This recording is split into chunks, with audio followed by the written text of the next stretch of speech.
Capítulo 7. Llegó el momento de ver ensayos y cómo en la práctica se ve reflejado aquello que Julio Suárez nos explicó en el capítulo anterior sobre las diferentes tecnologías. Vamos a comenzar con un varistor de óxido metálico, uno de los mismos componentes que utiliza Saint-Amer en sus supresores. Jeff Edwards nos lo muestra.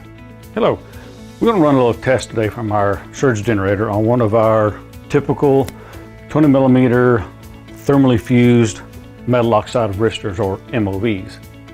And what we want to do is just to show each of you that units, MOVs we use are not anything special or unique or designed. They will all function essentially the same way. So we've got our surge generator turned on. We're going to apply the 2000 volt 67 amp ring wave to this varistor and take a look at its clamping abilities. As the generator charges, we'll release the transient into the MOV. Now, as we reposition cursor at the base of the transient and then at the peak of the transient, it was inserted at 180 degrees. Residual voltage is 344 volts. Interestingly, this is with about 3.5 centimeters of lead length. But notice that as we expand out the wave shape, we can see that there are multiple zero crossings of the sine wave. In fact, there's 1, 2, 3, 4, 5 multiple zero crossings. So even though the MOV did limit the transient itself, it did not eliminate any of the oscillations of the event. A continuación, vamos a ver el ensayo de descargadores clase 2, el típico módulo de Rieldin, en dos marcas diferentes. Y luego de eso, el ensayo de un supresor Saint-Amer. Bueno, aquí Jeff va a hacer el ensayo sobre un módulo de Rieldin categoría 2, y la diferencia respecto de haber hecho el ensayo sobre el varistor de óxido metálico directamente está en la longitud del conductor que lo conecta. En este caso estamos hablando de 15 centímetros de cable. De paso vamos a ver cómo se refleja eso en la tensión residual. Veamos. Vemos que supera el pico de la onda senoidal por un lado y con un valor de 392 volts. Lo que vamos a hacer ahora es ampliar esa onda y veamos que tenemos 5 cruces por 0.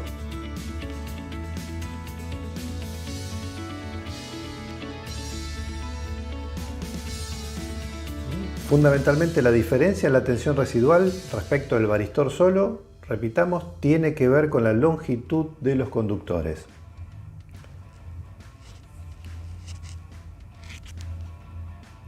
Vamos a ver entonces ahora el ensayo de otra marca, con la intención de mostrar que independientemente de la marca, el orden de magnitud del resultado es muy similar.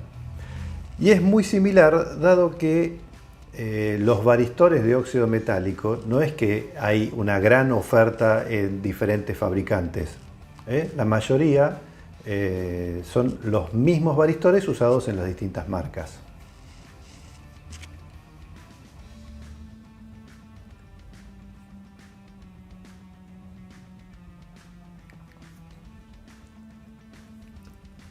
Vamos a ver, una vez que se produce la descarga, cuál es la tensión residual.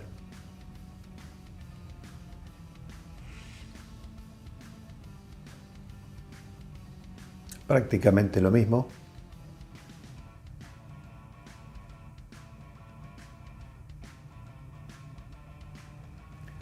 $396 volts. Y si ampliamos, otra vez vemos lo mismo, los 5 cruces por 0.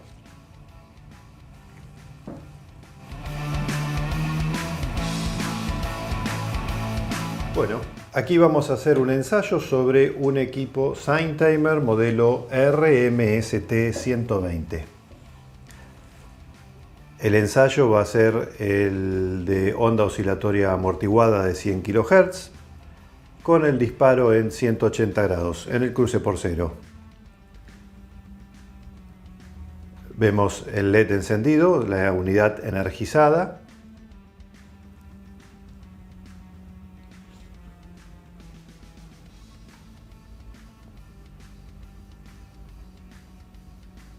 Veamos, ahí está la tensión residual, algo diferente de lo de antes, ¿verdad?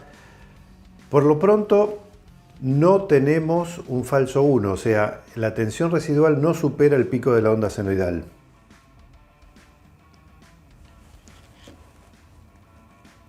$35 volt.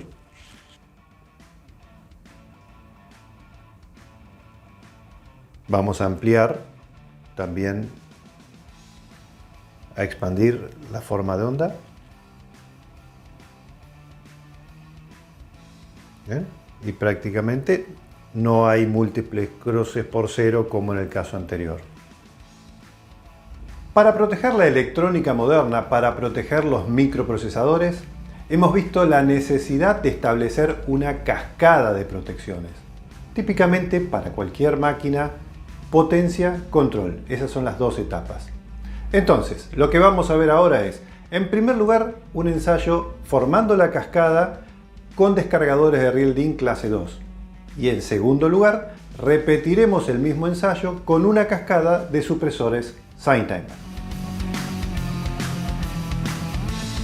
Here we have our setup. We've got a couple of little class 2 devices, and both of them, at 175 volts, 180 volts, and we've got our scope. Now we're only going to set this up for 1,000 volts, line or neutral. We're going to inject it at 180 degrees on the sine wave because really what we're concerned with is those false zero crossings. So we generate the transient, and then let's look at the scope and see what the residual is. Well, if we look at one at 0, we put it at 0 degrees, bring it down to a let through of about 450 volts. And here we have the output of the generator, and it's going to go into the first SignTimer unit, the power unit, and then to the control side where we have the scope wired in to be able to see the residual on the scope itself. Now let's do something else here. Let's dial this down to 1,000 volts and let's inject it at 0 crossing and see what the difference is. 1,000 volts at 0 crossing, and we'll see what happens. Well, as you can see, there is about 8 volts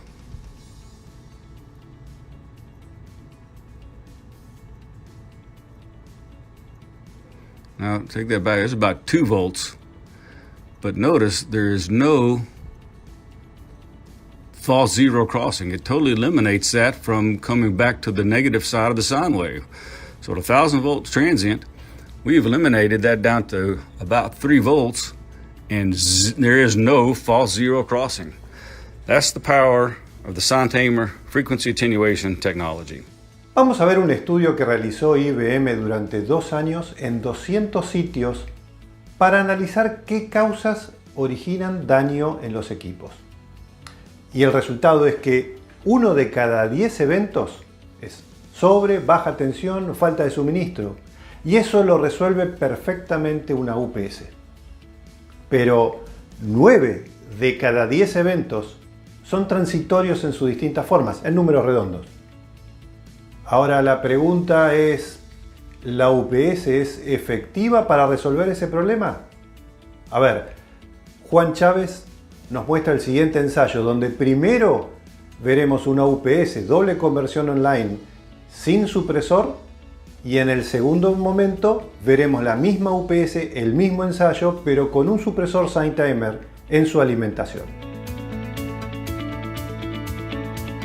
Ahora haremos una prueba lanzando transitorios de 2000 voltios y 67 amperios en Ringwave, aplicando un UPS True Online de doble conversión, y veremos qué sucede a la salida del UPS entre línea y tierra. El voltaje residual entre línea y tierra llega al nivel de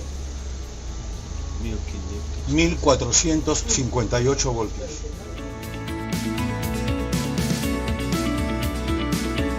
Ahora vamos a hacer la prueba de transitorio de 2000 voltios y 67 amperios del tipo Ringwave, alimentando un UPS True Online de doble conversión entre línea y tierra con aplicación de supresor SignTimer.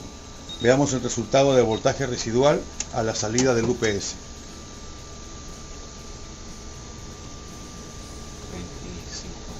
El voltaje residual entre línea y tierra, 35 voltios.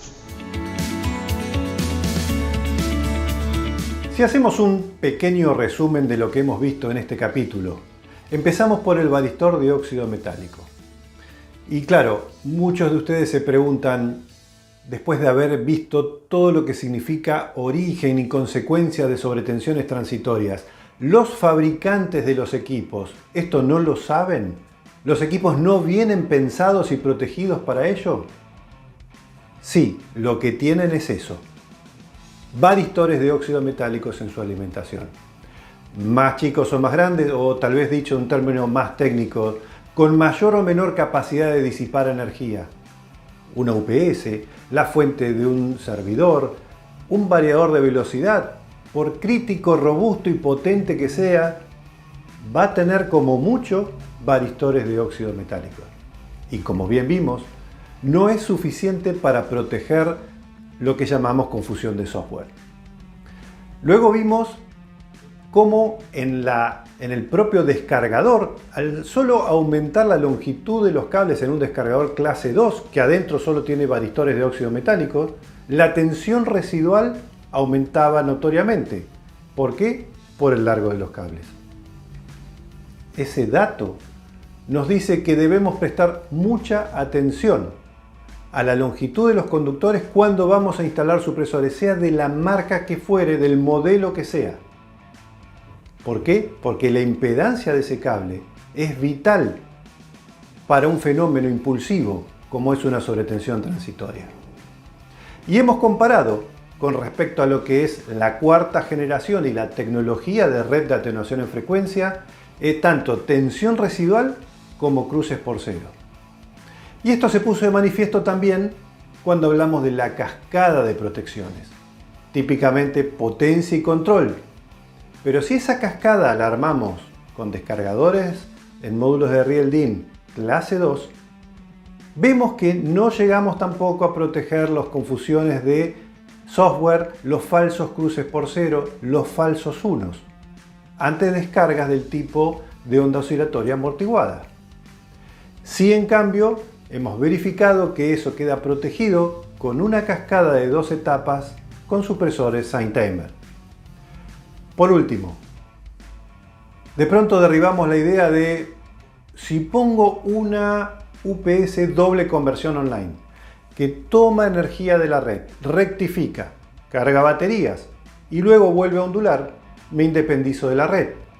Bueno, ya hemos visto que no es efectivo para sobretensiones, en particular línea tierra. Pero también nos da otra lectura. Si hemos considerado poner una UPS es porque vamos a proteger algún equipo crítico.